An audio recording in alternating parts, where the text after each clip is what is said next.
Introducing the all-new Italiano range of pizza. Pizza Ultimo. Pizza Hut.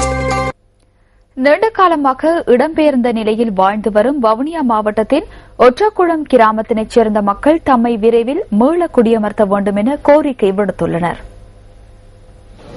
Vavuniya Chettikulam பிரதேச செயலக பிரிவின் கங்கம்குளம் கிராம சேவகர் பிரிவுக்குட்பட்ட கிராமம் ஒற்றாக்குளம். 1915ஆம் ஆண்டு இந்த கிராமத்தில் மக்கள் முதலில் குடியேற்றப்பட்டனர். அவ்வாறு குடியேற்றப்பட்ட மக்களுக்கு ஜெயபூமி உறுதி பத்திரமும் வழங்கப்பட்டிருக்கிறது. 1983ஆம் ஆண்டு இடம்பெற்ற கலவரத்தை அடுத்து இந்த பகுதியில் வாழ்ந்த மக்கள் இடம்பெயர்ந்து மீண்டும் 1985ஆம் ஆண்டு குடியேறியுள்ளனர். எனினும் 1990ஆம் ஆண்டு யுத்தம் தீவிரமடைந்தமையால் இந்த மண்ணிலிருந்து மீண்டும் வெளியேற வேண்டிய நிலைக்கு இவர்கள் தள்ளப்பட்டனர். இதனால் செட்டிக்குளத்தில் பொது இடங்களிலும் தனியார் காணிகளிலும் இவர்கள் தங்கியிருந்தனர்.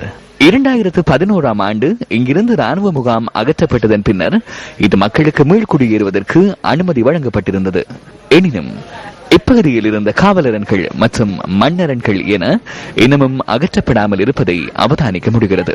பற்று காடாக காணப்படும் இந்த பகுதியில் வாழ்வதற்கான எவ்வித அடிப்படை வசதிகளும் இல்லை என மக்கள் அங்கலாய்க்கின்றனர். எங்கட உடைமைகள் எங்கட உறவுகள் எல்லாம் இந்தியா சென்று இந்தியாவில இருந்து மீண்டும் திரும்ப நாங்க சொந்த இடத்துக்கு வருவோம். இப்ப 24-25 வருஷமா எங்கட இடத்துக்கு வர முடியாத நிலைமையில இருக்கிறோம். நாங்க இதை கிராம உத்தியோகத்தர்கிட்ட சொன்னாங்க. கிராம உத்தியோகத்தரும் அவட கவனம் செலுத்த இல்லை. எங்களுக்கு இவற்றை துப்புரவு செய்து மீள்குடியேறுமாறு அதிகாரிகள் தரப்பில் தம்மிடம் தெரிவிக்கப்படுவதாக குறிப்பிடும் இந்த மக்கள் எந்த அளவிற்கு இது சாத்தியம் எனவும் கேள்வி எழுப்புகின்றனர். அந்த பண்டுகள் எல்லாம் ஒரு இடிச்சு தயவு செய்து இடிச்சு தந்தியலன்னு நல்ல எங்களுக்கு இடிக்கக்கூடிய வசதி எங்கள்கிட்ட இல்ல. பாதையும் இல்லை எங்களுக்கு ரோட்டுக்கு. இப்ப டிராக்டர்கள் கொண்டு வந்து சாமானுக்கு மேல கொண்டு வரண்டாலும் மேலாது, இதுக்குள்ள வேற இயலாது.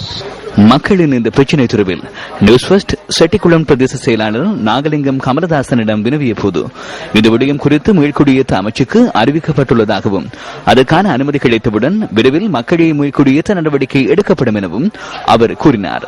அத்துடன் 25 வருடங்களாக இந்த பகுதியில் மக்கள் குடியேற்றம் இடம்பெறாமையினால் காடுகள் பற்றைகள் வளர்ந்துள்ளதால் அவற்றை அகற்றிய பின்னரே மக்களை பாதுகாப்பாக குடியேற்ற முடியும் எனவும் செட்டிக்குளம் பிரதேச செயலாளர் மேலும் சுட்டிக்காட்டினார்.